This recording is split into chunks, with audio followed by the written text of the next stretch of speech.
Thanks for doing this, Heather. Appreciate Oh, it. my pleasure. My pleasure. All right, you guys are on. Thank you very much, Jacob. Good afternoon, everybody, or possibly good evening, depending on where you are. It's our pleasure today to welcome back Rick Bleiweiss and introduce you also to Heather Graham. And they're going to be talking to you about murder in Haxford. I keep wanting to say Wexford. I think I'm Ruth Rendell indoctrinated or something. That was her community. Anyway, murder in Haxford. Do you want to pronounce you'll do a better job with his name than I will, Rick. It's Pignon Scorbion. So it is Pignon. Okay. Yes, right. Such an odd name. Why did you come up with Pignon Scorbion? Because it's odd? Yes. When I thought of it, Hercule Poirot and Sherlock Holmes are not your run-of-the-mill names either. So I thought, if I'm going to create a character, let me come up with something that's a little left of center.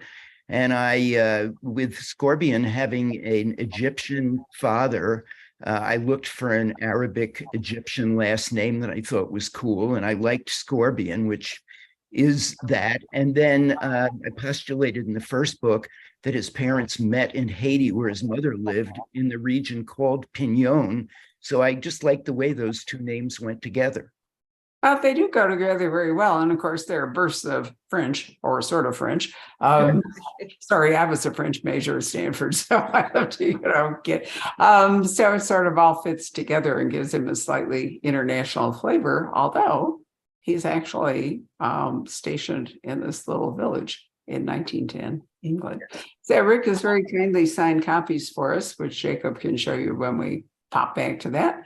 And I'm going to turn this over to Heather and Rick and see what they have to say. Thank you, Barbara.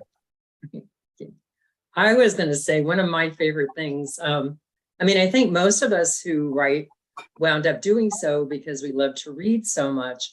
And that is still one of my favorite things. But one of my favorite things in a book is the characters. And one of the things that you do that I especially like, and hearing that now, I know that you really put some deep thought into them, is, do you take characteristics from people that you know? How do you create the people that really come to life for a reader? Heather, realistically, in this book, in this series, I actually haven't modeled any of the characters after anyone I know. There are plotters and pantsers. That's the way generally authors write. Plotters plot things in advance, and pantsers fly by the seat of their pants. I'm a pantser. I see it play out in my head like a movie, and those characters are just there. And so my job is to sit at my computer keyboard and try to capture what I'm seeing in my brain for someone who could eventually read the book. So no, I wish to some degree it would have made my life easier, I guess, if I did. But no, they're not based on anyone I know. Okay, that leads to the second question. What made you pick 1910? Okay, I picked 1910 for a number of reasons. One is, according to Arthur Conan Doyle, Sherlock Holmes was deceased prior to 1910.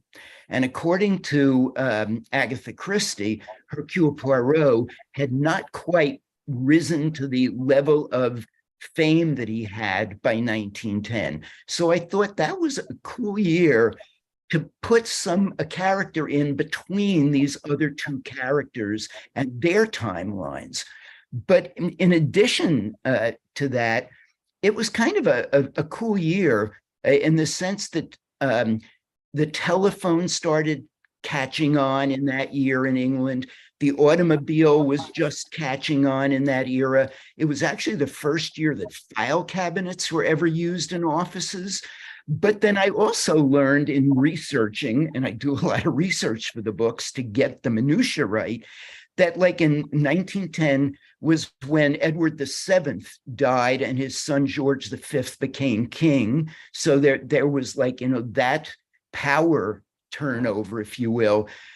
Also, the very first round trip nonstop flight over the English Channel took place that year by a man named Charles Rolls, whose partner was Henry Royce. Therefore, you have Rolls and Royce, or Rolls Royce, where it came from. But Rolls also ended up that year being the first aviation fatality in history when his plane crashed. Thomas Crapper, who invented the toilet, he died that year. Florence Nightingale died that year. I just thought there was no hot water. They just boiled cold water out of their taps in like copper pans and things like that. And I just thought it was a pivotal year. It was pre the First World War. And I just thought it was a central year for things to start changing in the world. Well, that I was going to say that too. That is one of the things that I'm a total history buff, and I love the attention to detail that you give history. And actually, I would have never known that there really was a Thomas Crapper if you hadn't just said that. I thought it was. I thought everybody knew about Thomas Crapper. No, wonderful name. I always thought it was a reference to what was done. You know, I think the reference comes from his name. Yeah, it does. I guess it does. Yeah. But I mean, doesn't that seem kind of, I don't know, either iconic or weird or something for your name to be Crapper and you invent the place where one, you know, does things. It's like it just. Well, it's a really difficult immortality. And probably few of us would actually like to be known in that particular regard. But wow, you know, England was the advance party in the Industrial Revolution. They really moved it along during the 19th century, and many of the inventions that we or whatever that we take for granted were actually originated in England and, you know, in America. But plumbing. Okay, well, if you were to ask my dad, it was really Scotland. I don't think that Thomas Crapper was in Scotland. I think they were still Probably not. Oh, I don't think we'd own up to that one. Yeah, I think they were probably still using castle walls and privies and stuff. I mean, that's cold in Scotland. Possibly. You would have thought they would actually have been bigger fans of indoor plumbing in Scotland because it was so cold. Oh, well, we digress. But anyway, that's an excellent reason for 1910. I would say the other good reason is that it's far enough away from World War I, because England is going to change irrevocably as soon as the war starts. So you're in that last golden period, you know, the end really basically of the extended Victorian era, and everything's going to be different. I totally agree, and I purposefully did not want to set it anywhere close to World War I because it would change the dynamics of everything that was going on, and I didn't feel that's what I wanted to write about. So you're absolutely right. You know, all the characters in the book, with some exceptions, are totally fictional, but I also try to weave real historic people and events in. And like in this particular book, Charles Holroyd, who was the director of the National Gallery of British Art, and Thomas Hodge, who was the head of Sotheby, Williams and Wilkinson, which was the original name of Sotheby's. I used them as real characters to move the action along, and they were real people. So I had to do a lot of research on them to make sure I knew what they were about. I love that. That's absolutely fascinating that you do that. That's like one of my favorite things is, and then I love it too when you're reading and there's names you're going to know and you know that they were real. And then sometimes you're like, oh my God, I'm going to have to look this up and find out if it's real or not, because it does blend in so beautifully. So cool. But I take it too that you were a big fan of both Hercule Poirot and how did I just go blank? Thank you. Yeah, the other one. Yeah, I loved, as I was growing up, I loved mystery and science fiction specifically. Not that I didn't read more, I did. I was read a lot when I was a child, but I really kind of started with the Hardy Boys. And then from the Hardy Boys, I definitely I read every Agatha Christie story book, Miss Marple, Poirot, everybody. I read all the Holmes. And then, of course, I went on and Rex Stout and Earl Stanley Gardner and just all the masters of that era. Ellery Queen, I just devoured them. And but Poirot and Holmes were my two favorites. Just absolutely my two favorites. That's cool. What about Edgar Allan Poe? I liked Edgar Allan Poe. I kind of always thought that Poe was more of a surrealist and a horror writer to some degree, more than a classic mystery writer. But I love Poe too, no question. Yeah, but he's too early curious. for you. He's mid 19th century, and there was a whole thing. Just to be scholarly about this, the mid 19th century, a crime novel was really mostly a novel of sensation. So it was Wilkie Collins and The Woman in White, or his other book, which I'm temporarily forgetting. But there was still often a sort of a supernatural or psychological suspense kind of a quality to it. It was really Doyle that pushed the rational detective.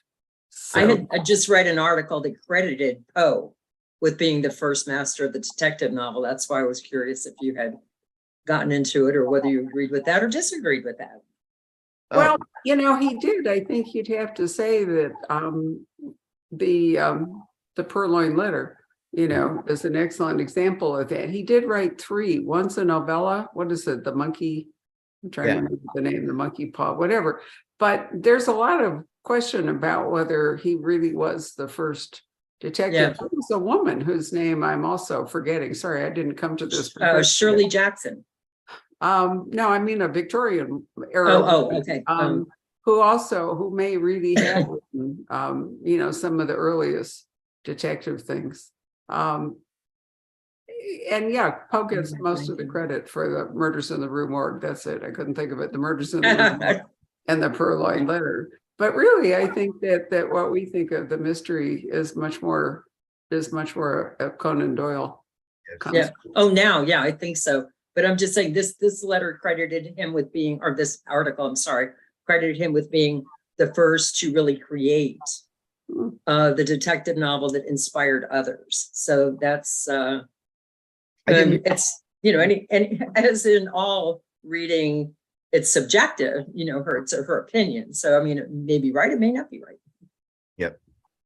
Oh, I bet it probably is right that he was possibly the first. But I think Barbara hit the nail on the head that it was really Doyle that just kind of Yeah.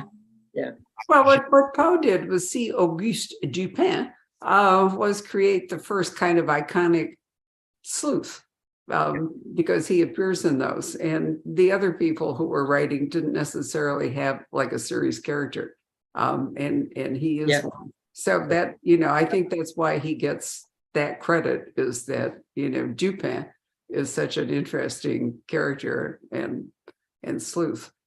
Yep. So where do you get your plots from? Well, I get my plots from my imagination and partially from my life. For example, good to know, Rick. I'm glad we're at a distance. Well, no, I'll explain the from my life part. Back to the first book for a second. In the first book, one of the murders took place at a circus, and I produced a circus in San Diego. So I kind of it resonated with me. I remember all of everything that went on, and I recreate the milieu, if you will. I was in England, and I went to a castle there, and I got entered into a crossbow shooting contest. And I had never shot a crossbow before, and I won the contest. I don't know now, but I did. And now the crossbow plays a part in one of the crimes in this book.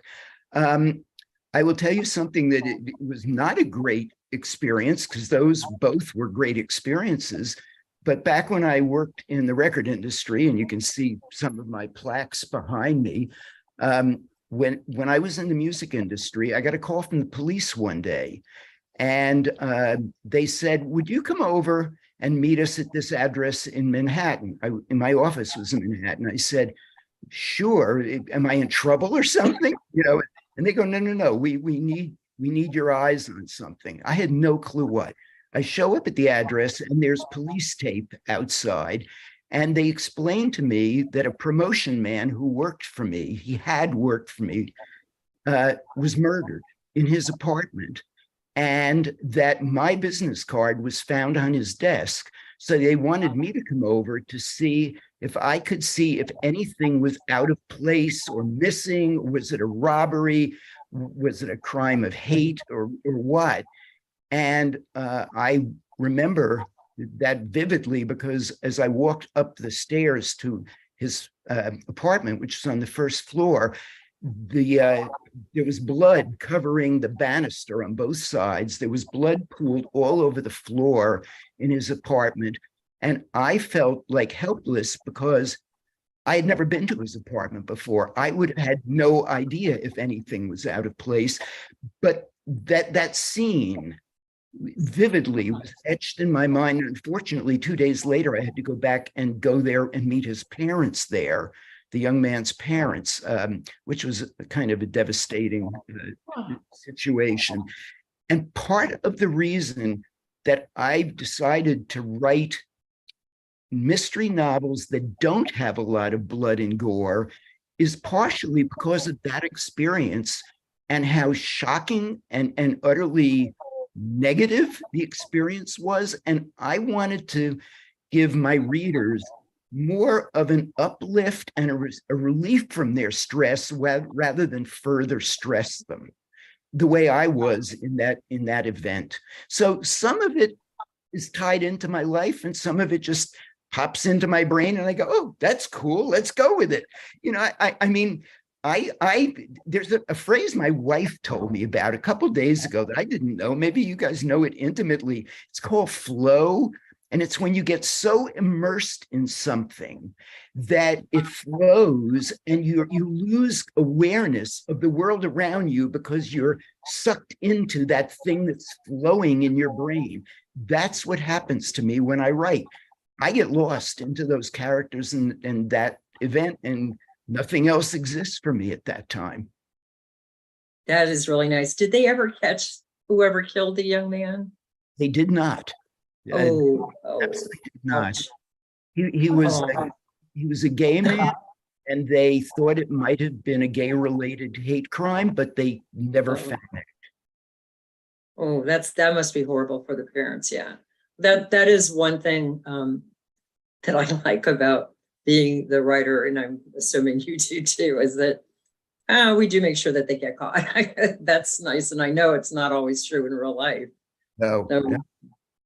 So Heather, you've written over 200 novels. Well, just ask you that question. Where do you get all your ideas? The same thing as Rick is saying. A lot of them are from, I grew up in the city of Miami, and we've had some interesting history here. When I was a teenager, they found dozens of barrels with bodies in them in the Everglades, and we've had some very interesting things. So a lot of it comes, as Rick was saying, from life. A lot from the people. I do take from the people around me, though. I was at I'm like Rick. And again, one of the reasons I love his work so much is the detail to history. But like I said, I'm fascinated by our culture in South Florida. I love the Miccosukee tribe. I love the Seminole tribe. Yes, I love the Hard Rock too.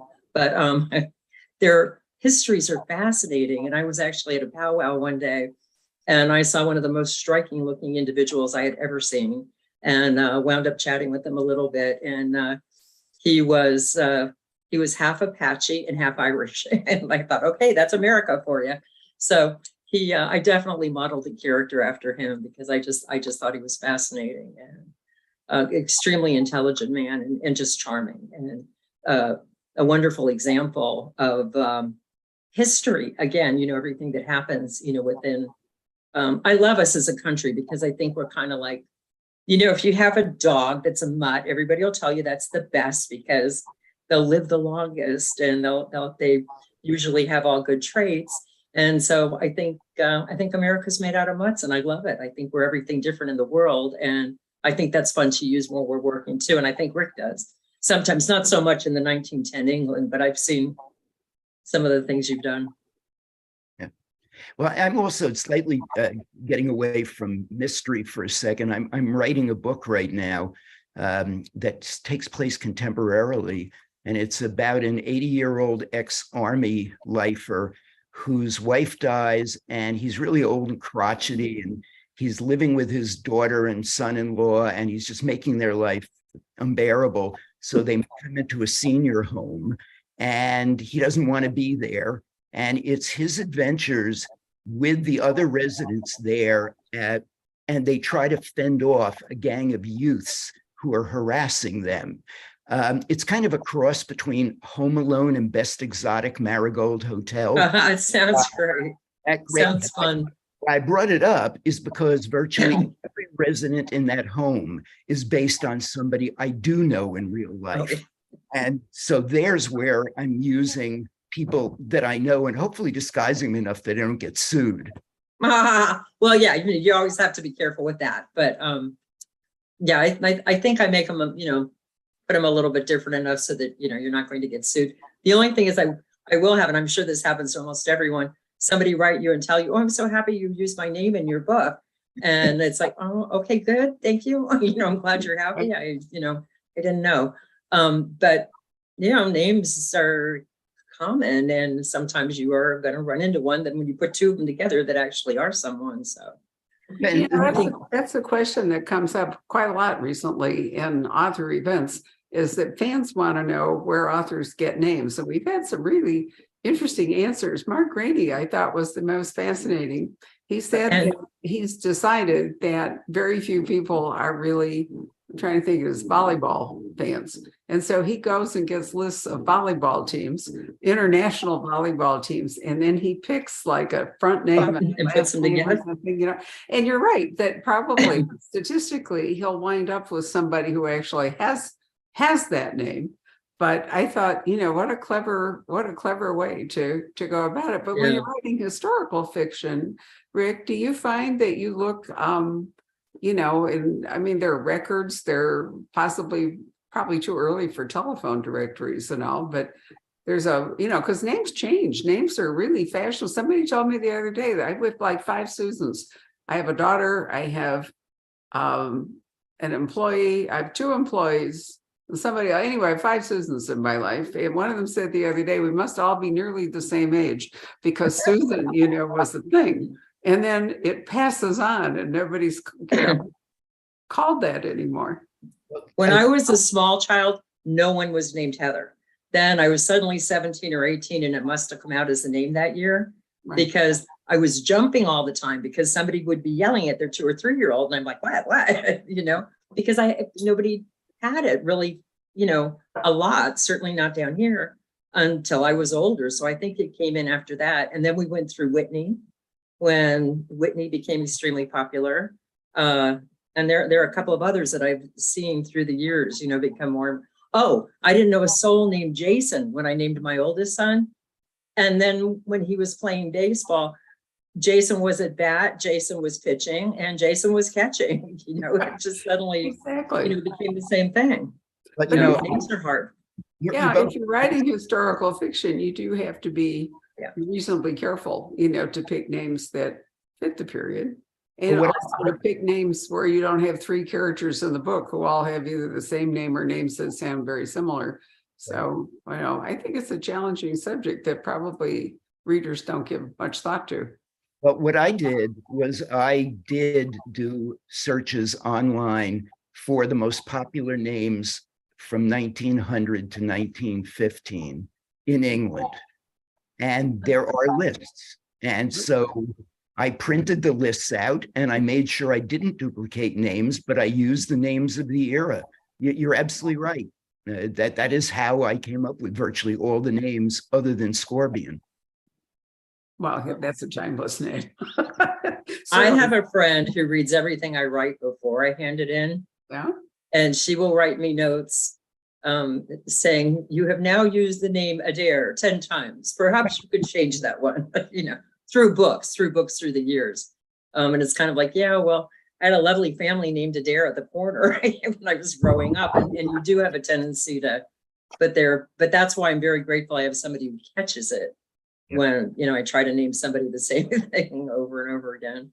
Well, the other thing that I had to research, among other things, were the phrases and curses that they used written in that era.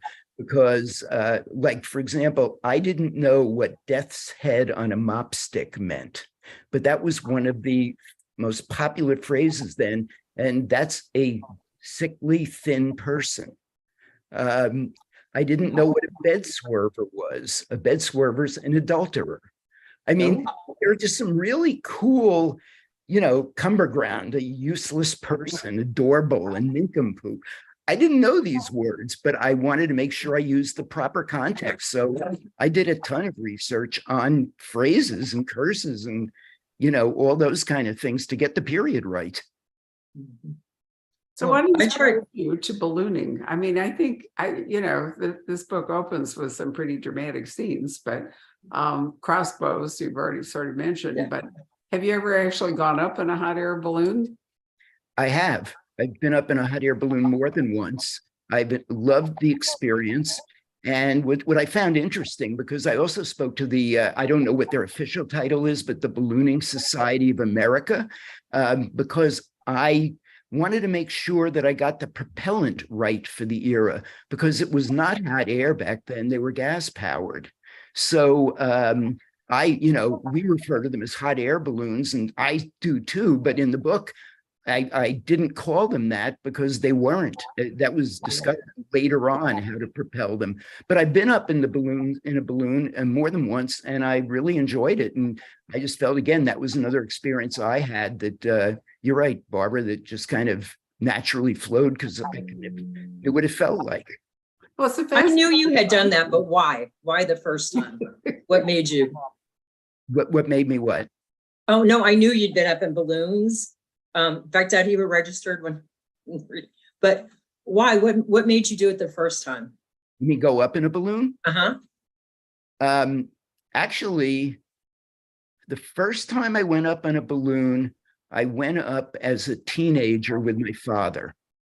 He just wanted to give me the experience of being in a balloon. And then the second time I went up, I used to work very closely with all of our Nashville acts. And every year in Nashville, there's a thing called fanfare where all the acts play. It used to be at the racetrack. And one year, Arista Nashville threw a party for all their artists and all their record company people, and they had a hot air balloon there. And so I went up on it there too. I was with Kix Brooks and Ronnie Dunn of Brooks and Dunn. They were together. That is definitely fun. Okay, question. What part, you say that you're a pantser. So you just start off and you go. What part do you find the most difficult, beginning, middle, end? Well, the way I kind of write is that I do this pantser and I write, and then I stop writing and I go back and read what I wrote and make some edits and changes and things like that. And then I keep writing. And I kind of do that until it's done. But the hardest part for me, I think, is the end, when I have to go back and make sure I put in enough clues that a reader wouldn't go, well, how was I supposed to know that? Or that I didn't put in so many clues that somebody would figure it out 4 pages in, if you will.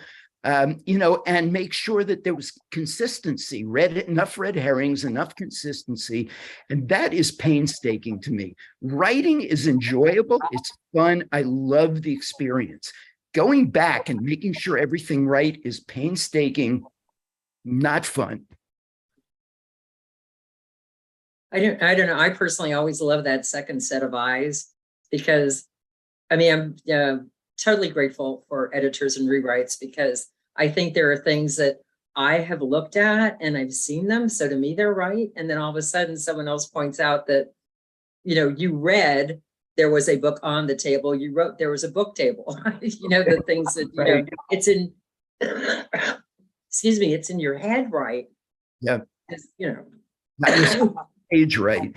I also, when I complete the first draft of manuscript, I have two friends who are British, and I make sure that they read it and correct whatever I got wrong from a Brit standpoint. And since I have one character who speaks Eve, one of the barbers, I also have a French-speaking friend who checks what I'm writing there.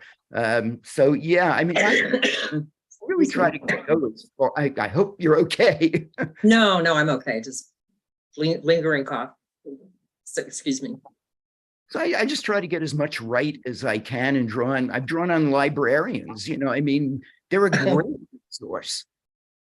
Well, Rick, you're publishing with a really interesting smaller publisher. It started out in audio. Blackstone is the name of it, and they're making a real name for themselves in publishing and do a certain amount of crime. I don't think that copy editors at major publishers are particularly great anymore. I see so many mistakes, and I'm not even sure that they're not largely not real people anymore, but using whatever. But I'd like to think that Blackstone, being smaller and really interested in quality, because I work with them a lot and I'm impressed by that, maybe they actually have copy editors. I mean, real copy editors who would also be a help to you. I always thought a copy editor was a safety net for an author that seems to be kind of disappearing. Well, Blackstone has two types of editors. They have developmental editors, and some of them are on staff, some are third-party, independent, but they use them so much that they might as well just be on staff. I mean, we take up all their time, if you will. And Blackstone tries to make sure that the right editor is paired with the right manuscript. And it's immaterial who acquired the book. What is material is, does the developmental editor have a simpatico, if you will, an experience in that genre? Then Blackstone also has line editors who go through all the grammar and everything. Well, that's what I'm calling a copy editor, but a line editor. Blackstone has specific people, and that's their job to get that right. Yes.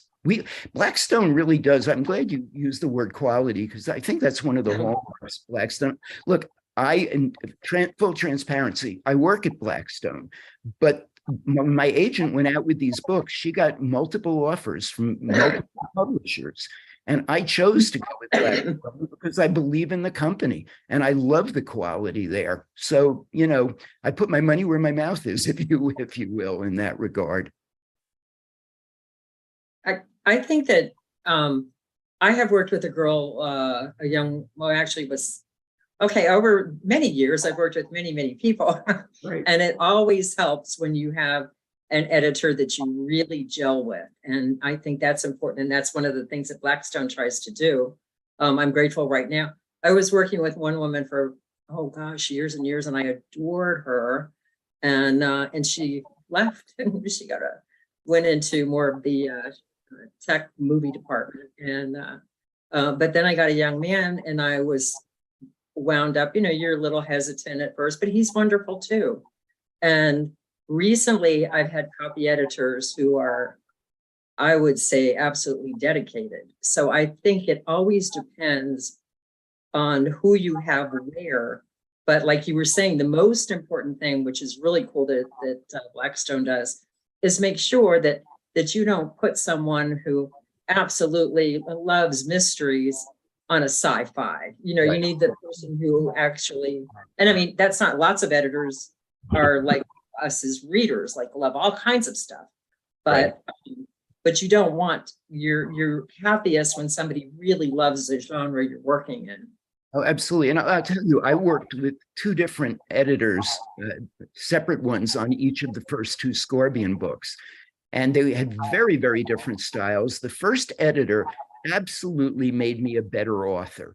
I mean, more than working on the book, he worked on me and made me a better author. The second editor, I took everything that I had learned from the first editor, and he was able to concentrate even more on the book, and he made the book better. So I've really experienced two different styles of editing, and they were both unbelievably helpful.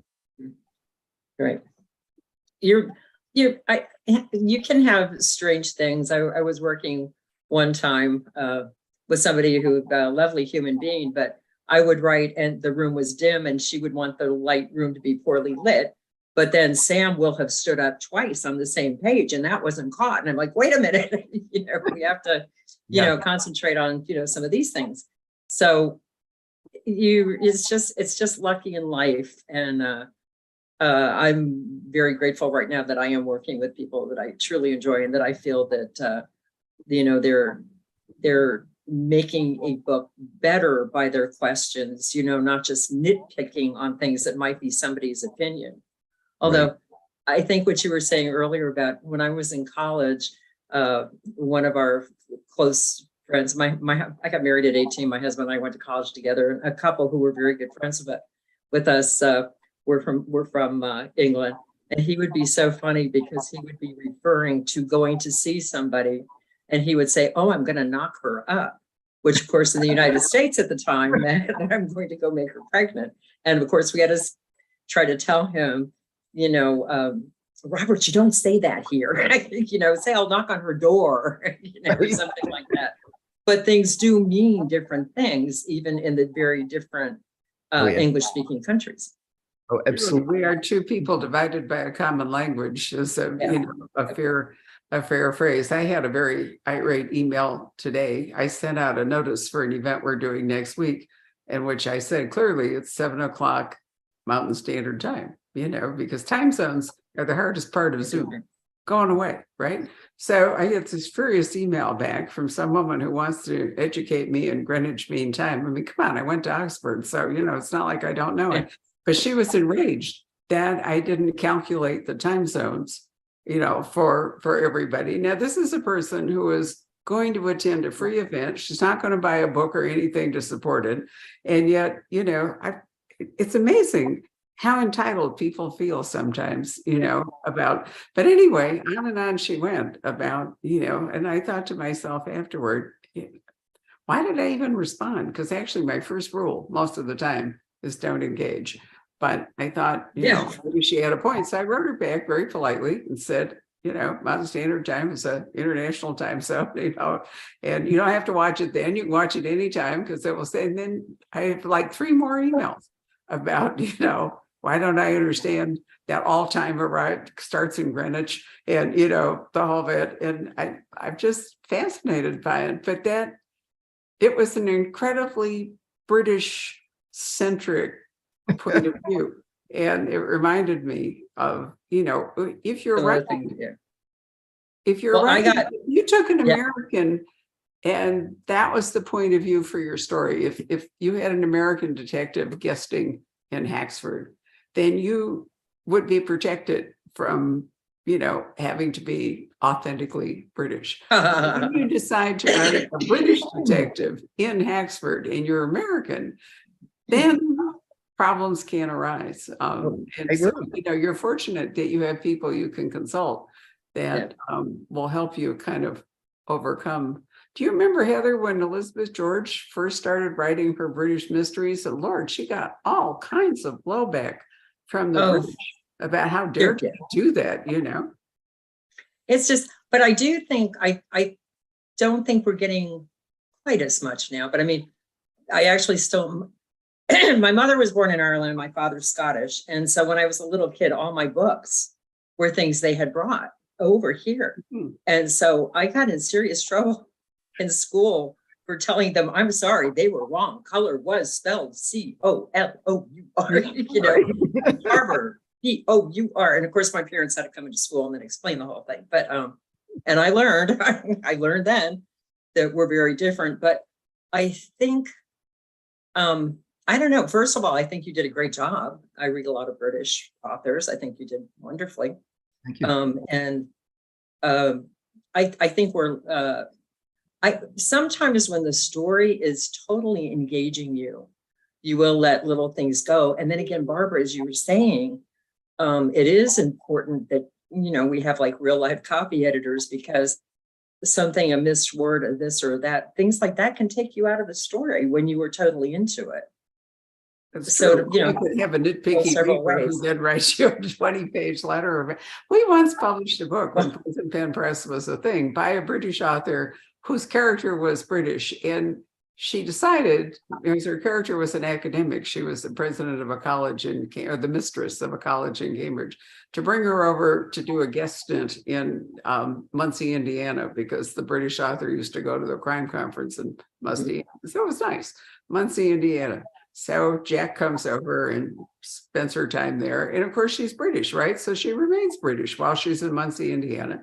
And I got an 8-page single-space letter from some woman who pointed out every single thing that should have been changed. For example, it shouldn't have been a mobile, it should have been a cell phone. I mean, 8-page letter. She went through the entire thing, and I read it and I couldn't believe it. And I finally wrote her back and I said, perhaps you missed the thought that the character is British. She is writing about America as a Brit.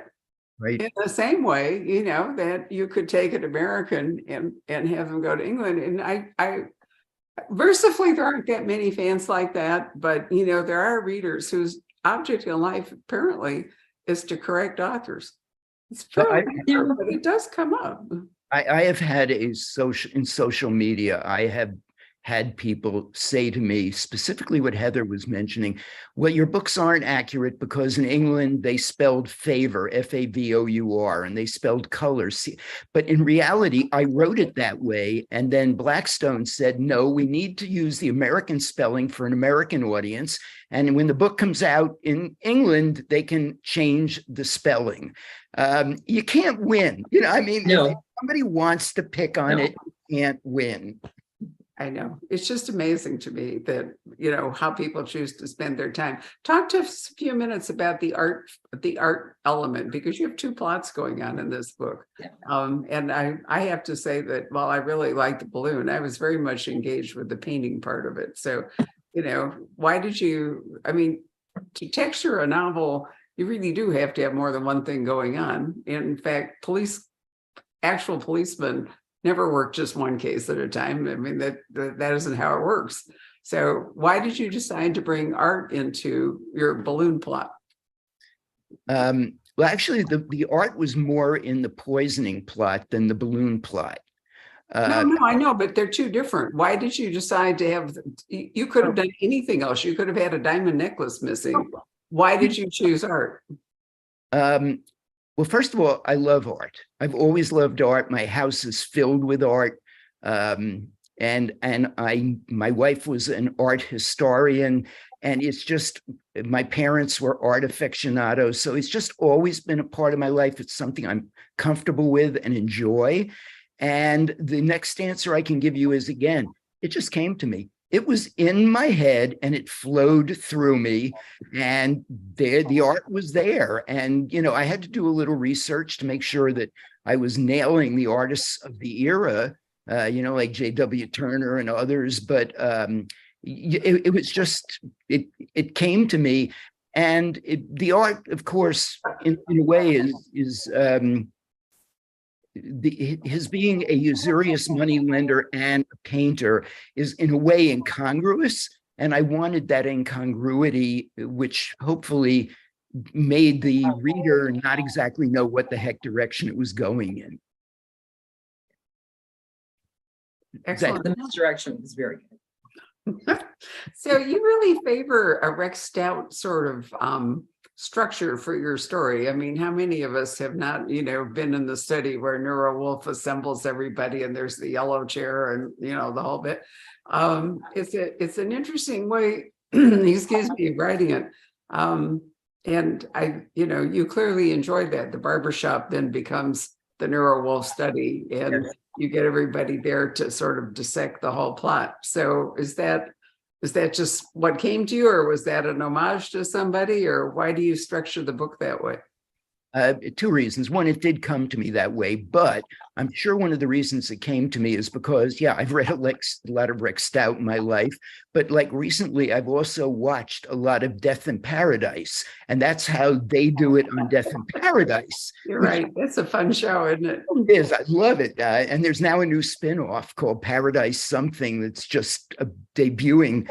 But anyway, there are a number of shows that I've seen and books that I've read that use that convention as a way to resolve the plot and, you know, come up with who did what. And I just, I felt natural writing it that way. I think it fits, you know, it's a bit old fashioned. I think it fits your time period, would be another, you know, another reason to do that. Yeah, people ask me why I do more than one crime at a time in the book. And it's for what you said earlier, it's, you know, policemen don't have the luxury of working one case, you know, and I just felt it would be somewhat realistic to go, okay, I got a case, I got another case, and let's deal with them. Yeah, if you read Ed McBain and, you know, his 87th Precinct series, he was very realistic about that. Private eye novels and amateur sleuths, they have the luxury of just pursuing, you know, one case or one plot, but, you know, cops don't. Right. So Heather, I haven't read all 200 of your books. Have you actually written, I mean, this is embarrassing for me to ask this because I should know the answer. Have you written crime novels? Oh, yes, definitely. Yeah, I have a FBI series, and then one is an FBI / paranormal. One is an FBI. Right now, I've done many standalones. That's 4 books on the 4 Horsemen of the Apocalypse, and it's a FBI agent who winds up working with an agent from the Florida Department of Law Enforcement, and the killings are all cult oriented, but through the 4 books, they center on each of the horsemen. And then they, you know, last book is the conclusion. And Rick, like I said, we make sure the bad guy's caught. So they will find out what it is. But yeah, the last, I would say 10 years of my life have been mainly focused on thrillers. I've done a couple of sci-fi with John Land and a young adult sci-fi and romance. I mean, it's been thankfully, a long career. I've done a vampire series. I've done. I knew you'd done a lot, and it seems to me that I first met you at Thriller Fest. So I kind of knew the answer, you know, to the question, but I always like the guest host to have a bit of a spotlight too when we do. Oh, thank you. Thank you. So that's why I don't know, but. So in an FBI scenario, because I've talked to Catherine Coulter a lot as well, you know, the FBI agents generally don't work just one case at a time either. They do sometimes. That was one of the great, amazing things about Thriller Fest. One of the things we did for years and years was a day before the convention actually started, they would open up a classroom for us at the New York office of the FBI. Oh, yeah. And I could never figure out, like why would these FBI people who are so busy talk to us? And it was really kind of charming because one of the agents I was talking to said, we actually want people to think that we're warm and cuddly because we need help, you know, from the American people. We often need help. Mm-hmm. So it's a wonderful thing for us to get to speak to authors because that way we are not betrayed as, simply people snooping around trying to get into something of your, so that authors learn and come out the right way. They've also gotten us to, Thriller's also gotten us to the CIA. So it's an amazing group where we've gotten to do all kinds of things that are incredibly helpful. And then even the smaller ones, I go to something called Key West Mystery Fest, or I did for years. And Key West is such a community that you get the local police, you get Florida Department of Law Enforcement, you get Coast Guard, you can get one of the 2 marshals assigned down there because it is small. You really get, I was a theater major, it's, so I don't have the background, a lot of people do. And so it's, for me, the research with this type of event is amazing and wonderful.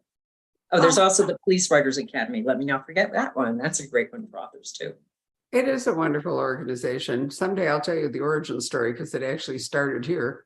I know. right. know.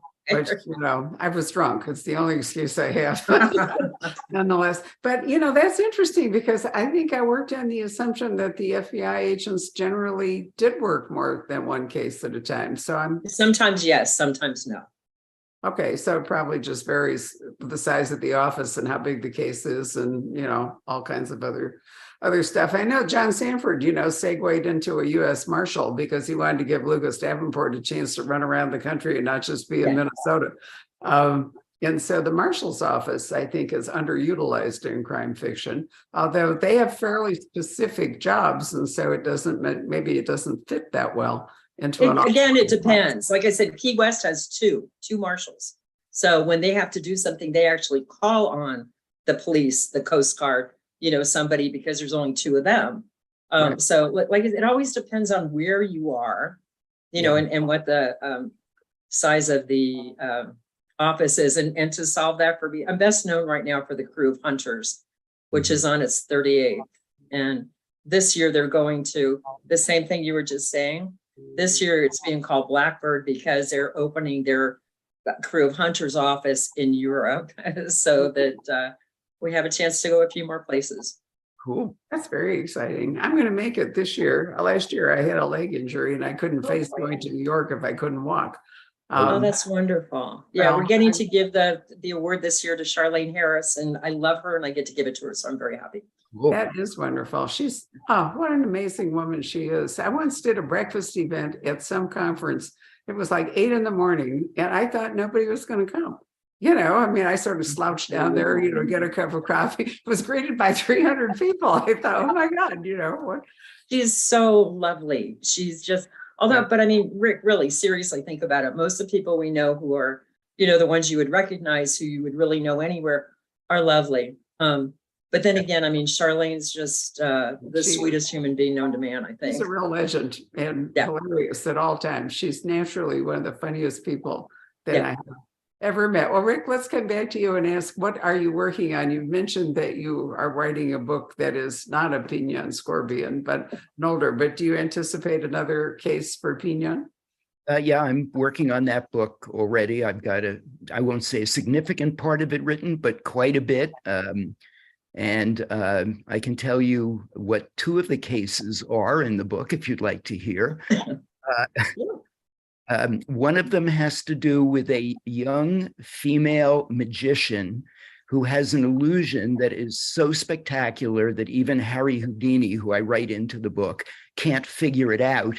But everywhere she performs, mayhem and robberies occur, but she can't be in 2 places at once. And it takes Scorpion, when she comes to Haxford, to try to figure out what's going on, the secret behind her illusion and what's going on around her performances. And the second one is about a man who has a near-death experience and writes a book about it, and is subsequently killed and does not come back. And that's for Scorpion to figure out. Wow. Well, I can hardly wait. I blew it because I was plunged into this without introducing either Heather or Rick. And so I should mention to you all that Rick's background is a musician, songwriter, music producer, record company executive. He's also a social activist in a journal, currently publishing executive. I already know that at Blackstone because we talked about that. And his first novel, Pinion, Scorpion, and the Barbershop Detectives, was selected as an Amazon editor's pick and also chosen as one of the year's best new debut novels by Publishers Weekly. So bravo, that's an interesting transition from your background into writing. But on the other hand, maybe that accounts for, I think people trained in music probably can do voices extremely well. Would that be a fair statement? When you say voices, do you mean as a speaker reader, or no, I'm sorry, as a character, as your dialogue. I could have been a little more specific there. Yeah. I think the musicality that I've had around me my whole life has affected my writing and my cadence and my tempo and everything I do. I think you're absolutely right about that, Barbara, for Well, it sure. can hardly help, I see all your wonderful awards on the wall back there. It reminded me that I'd failed in my duty. Anyway, Jacob, come and join us and tell us if you have any questions that have come in that you would like to pose. I love this part where he comes back on screen. I always feel like it's Shakespeare or something. Yay. Hey guys, yeah, we definitely have a few comments and questions on Facebook. This is actually pretty similar to the question that you just asked, Barbara. How does your music inspire you to write a story? Have you ever imagined a soundtrack to your books?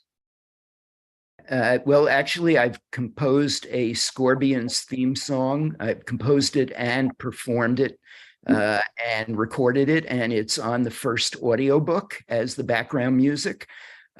So yes, I also put together a Spotify soundtrack to the book, if you will, of the songs of the era. But also I'll go back to the late 1960s where I co-wrote a science fiction rock opera that almost became a Broadway play. It came that close to being produced on Broadway. And I guess I've always kind of believed in the intersection of music and literature. In a way, to me, music is a type of literature, just a different type of literature. Well, it's true. It's storytelling. It is. Yeah. Absolutely. Is this the first book that you've done that would coincide music with your novel? Well, this was my first novel, so for sure. Oh, I'm sorry. Yes. Or are you planning on doing that again? Have you done that for this book? Because this is the second one. No, I'm using the same theme because it's Scorpions theme. It's not really about a specific book. It's more about the character and setting the environment, if you will, through the music. But yeah, I've actually thought about that. That I might bring music more into the novels and in some way utilize music tangentially.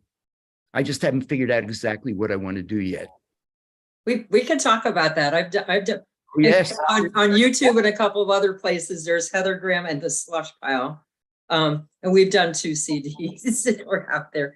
They go in with one had a lot to do with New Orleans. We're doing a conference actually that was to put money back in after Katrina, and I think that's. I do not have your career or whatever, but I did start out in musical theater, so I do think that definitely. Rick's answer is true. It has a huge impact on what you do, the things that are going on in your head as you're working too. And I have Heather Graham and the Slush Pile on my playlist on my iPhone music, iMusic. I've got all your songs from both albums. Okay. So they're there and I hear them when I drive regularly. Wow. Thank you. They're good. Thank you. Jacob? Yeah, did you want to talk a little bit about your background further and how that kind of put your life in a trajectory that it otherwise wouldn't have? Well, in the music industry, I mean. Yeah. Well, I kind of have to just for a second go back to my parents, because my dad, aside from reading a book every single day of his life, I never remember seeing my father not come home from work, eat dinner, and then sit down and read a book. But he and my mother also were very musically inclined. So from a very early age, they introduced me to people like Huddy Ledbetter and Miriam Makeba, and the Weavers, and it was just. It wasn't just Pat Boone, if you will, or something like that. And I got interested. And then I saw Gene Autry sitting on his horse Champion, playing guitar, singing Back in the Saddle Again. And I immediately wanted to play the guitar. And I did. But my parents made me study classical guitar. So at the age of 8, I started playing classical guitar. And then when I heard rock and roll, I immediately said, the heck with country music, the heck with classical music. I want to be a rock and roller. And so I started playing rock and roll when I was 12. I even had to be fingerprinted by the New York City Police Department because I was underage and I was playing in bars at 12 years old. So I had to have a cabaret card. And so I was kind of in music my whole life. And I played in rock bands for years. I produced over 50 records, one of which got a Grammy nomination. Another was used as the bed of a Coke commercial. Another was used by the NFL as their intro and outro music. But I also had a kind of right brain, left brain thing going on, because in addition to the creative side, I also had a business brain, and that's why I became an executive in the music industry. And part of my being an executive, and it's true in publishing as well, is I know what it's like sitting on the other side of the desk. So as the creator, so I always want to make sure that the creators are taken care of by the business people, that, you know, that they're not just a product, if you will. It's too easy to people think of books and music as products. They are, but they're people and their lives. So it really intertwined and meshed in me, both the creative and the business end. And I've just always loved business. I mean, if you were going to ask me what would, when I was a kid, who would I have liked to have been? Had I known he existed, I would have told you I wanted to be Mick Jagger. Okay, that's who I would have loved to have been. I don't know every part of his life, but certainly a lot of the parts of his life. And I stayed in the music industry until I retired, and then I got bored, and then I got introduced to a writing group by my next door neighbor who was a poet. And I just started writing books and short stories instead of music and songs. And it was equally fulfilling and interesting and exciting. Heather, do you want to add to that? Oh, I mean, it's his story, but nonetheless. Yeah. Oh, no, I was going to say mine's slightly different. I was, let's say, I was in the world's worst kung fu movie ever filmed. A couple of others. I did a bunch of commercials. Knew I was in trouble on commercials when my dog was in the same commercial and the dog was paid more. But I loved it. I love it to this day. We put shows on at BoucherCon all the time. But I was doing dinner theater and we were not an equity state. And by the time we had 3 of the 5 children, I really wasn't making enough money to be out of the house. And for my husband and my mother, it's like, you know, you spend your life with books. Why don't you write one? And so I segued into that. And I also did the other thing about them. Like I said, to this day, I love theater. I will go to anything. I love music. I love theater. You know, bring me to a concert, bring me to a show, anywhere. But I also, same thing. And I think so many writers were like this. I just constantly read. I had parents who read. I think that had a lot to do with it. So it was, I also wanted to spend time with kids and doing theater and then bartending on the side to afford to do theater. It just was, I wanted to spend time with kids. I wound up with 5 of them and didn't want to be away all the time. Although actually then I wound up going to conferences, but I was still home most of the time.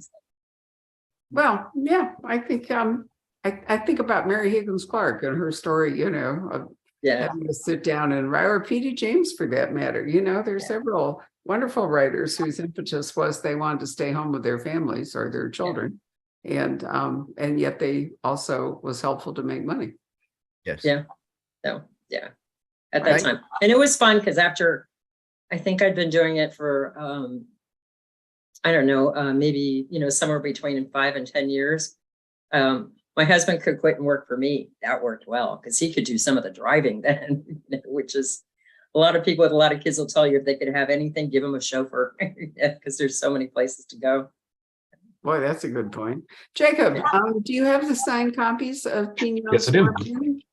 If you want to open it up and show the signature, I wanted to make a point that we do actually have this book signed by Rick and in at the store right now as we speak. There it is, and you can see the autograph. So before we run out, it'd be a really good idea to buy one. We were very pleased with the sales for your first book. So we'll hope that this will follow through. Are there any other questions, Jacob, that you That's want? it. Unless Heather, you wanted to add something? It's a wonderful book. You definitely need to get it and read it. And I think that probably Rick, like me, I absolutely love reading, and this one was truly enjoyable. And as I said, fascinating. The detail, everything is wonderful about it. Well, thank you. And I want to encourage people to read Heather's books because I've read a number of them and I love Heather's writing too. So it's mutual, trust me. Well, she is a famous bestseller, so lots of people read her books. And I aspire to be Heather, trust me. Right. I aspire to be Heather.